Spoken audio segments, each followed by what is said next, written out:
Hai sahabat Omogian, kembali lagi di segmen Trisam Talk.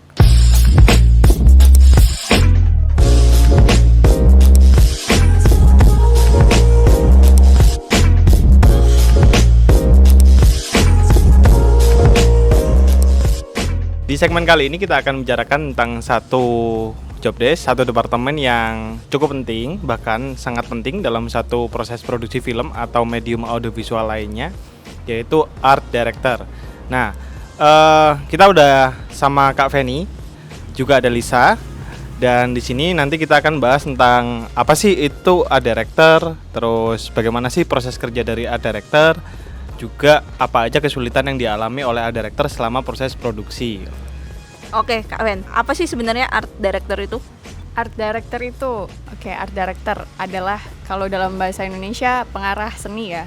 Sesuai sama artinya sendiri, tugasnya memvisualisasikan dan mengatur secara artistik, memberi arahan secara artistik dari konsep dan ide yang sudah dibuat. Selain itu, kita juga harus bisa, nggak cuma buat keren-kerenan aja ya, nggak cuma dibikin keren, tapi harus bisa menyampaikan pesan dari ide dan konsep yang sudah dibuat itu tadi gitu. Nah, dari penjelasan tentang job desk art director yang sudah dijelaskan sama Kak Feni, bisa diceritakan lebih detail nggak sih Kak, proses kerja dari art director itu seperti apa dari awal sampai kemudian di proses produksinya? Oke, proses kerjanya pertama dari skrip atau konsep yang sudah dibuat itu kita breakdown dulu kebutuhannya apa, menyesuaikan dengan karakter yang sudah dibuat. Terus kita bikin mood board sama color palette-nya. Dari situ kan kita ada guide atau sebagai arahan kita nanti bekerja buat di visualnya, color palette-nya bagaimana, terus suasananya seperti apa tuh. Terus setelah kita bikin mood board dan color palette, terus kita detailing properti satu-satu. Jadi misalnya di sebuah ruangan ini harus ada apa aja kayak gitu, propertinya, furniturnya seperti apa, terus hiasannya seperti apa, terus tambahan-tambahan elemennya bagaimana, disesuaikan sama mood board dan color palette yang sudah kita buat itu tadi. Kalau dijadikan studi kasus nih Kak, kemarin kan Kak Feni sempat ikut dalam proses produksi bersama MMG waktu membuat video untuk TikTok M3 Uridu. Salah satunya adalah konten video tentang collaboration camp. Itu boleh nggak Kak diceritain proses art director di situ itu seperti apa? Oke, baik.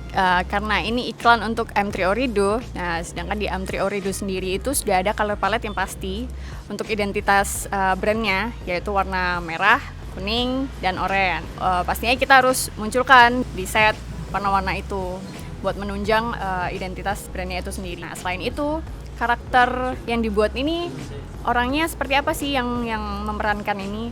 Kan misalnya pasarnya siapa sih, pasar dari M3 Orido ini? Itu kan anak muda yang suka musik, karena collaboration camp itu tadi kan, suka musik, terus anak muda yang ekspresif. Nah, jadi kita itu nanti berhubungan sama gimana kita ngeset ruangannya secara interiornya seperti apa, propertinya bagaimana, terus hiasannya seperti apa, yang berkaitan dengan hobinya anak tersebut.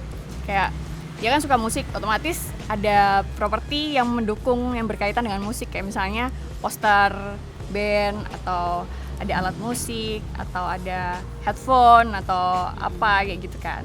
Ya seperti itu sih kira-kira. Art director seperti tadi yang dijelaskan sama Kak Feni, ada konsep, terus dibayangkan nih visualnya akan jadi seperti apa. Nah, pertanyaannya, bayangan yang ada di kepala art director ini secara ideal itu bisa benar-benar tereksekusi dengan sama persis atau enggak? Oke, nggak selalu, tapi diusahakan. Karena di setiap produksi itu pasti ada tantangan dan hambatan dan batasan-batasan tersendiri ya kan. Nah itu gimana caranya kita muter otak buat bikin plan A, plan B, plan C, terus nanti ya disesuaikan gimana nanti di lapangan. Oke, batasan-batasannya tuh apa sih misalnya Kak? Paling banyak sih dan paling sering biasanya tentu keterbatasan budget ya. Keterbatasan budget, terus habis itu bisa juga karena lokasinya, terus bisa juga kayak misalnya spesifikasi ininya sih, kayak dia itu frame-nya horizontal atau vertikal kayak gitu kan.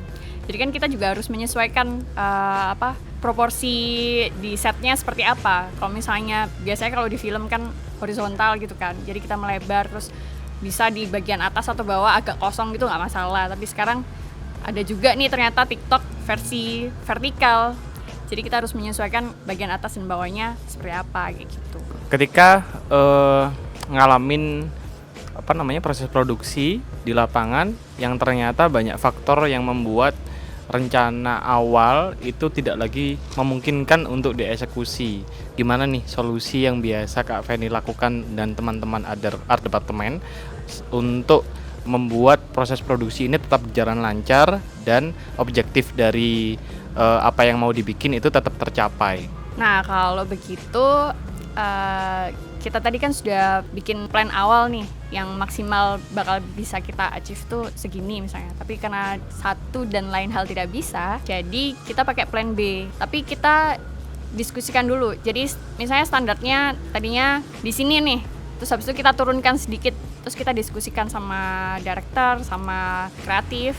Ini masih memungkinkan nggak? Ini masih sesuai atau masih bisa menyampaikan pesan dari konsep ini apa enggak gitu. Kalau misalnya itu masih memungkinkan, ya oke dicoba kayak gitu. Jadi kita itu ditantang untuk bisa improvisasi juga sih kadang-kadang. Jadi kita udah bikin nih plan A, plan B, plan C, tapi misalnya di lapangan nanti ada beberapa hal yang tidak memungkinkan, jadi kita harus siap untuk beradaptasi kayak gitu.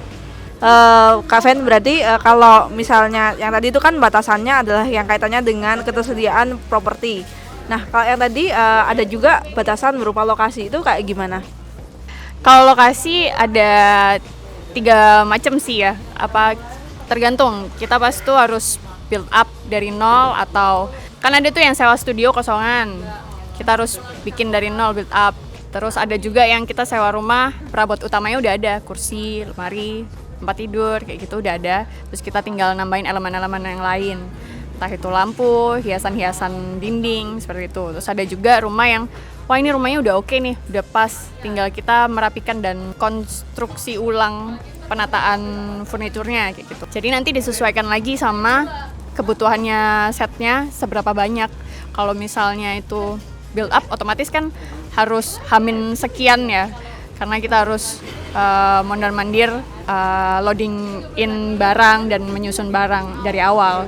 Tapi kalau misalnya sudah ready dan tinggal penataan ulang aja, mungkin nggak usah terlalu lama setupnya kayak gitu sih. Jadi nanti bisa disesuaikan tergantung kebutuhannya bagaimana.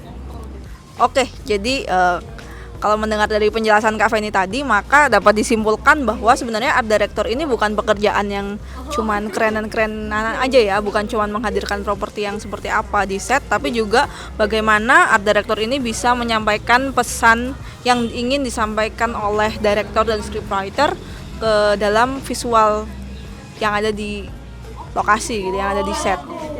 Selain itu, ternyata juga ada banyak banget batasan-batasan yang bisa dialami oleh art director ketika berada di lapangan, di lokasi syuting, entah itu secara budget maupun secara lokasi.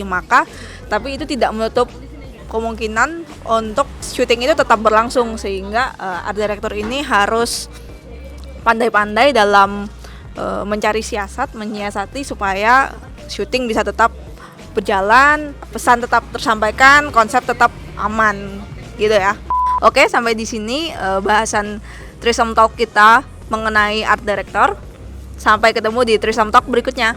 Bye.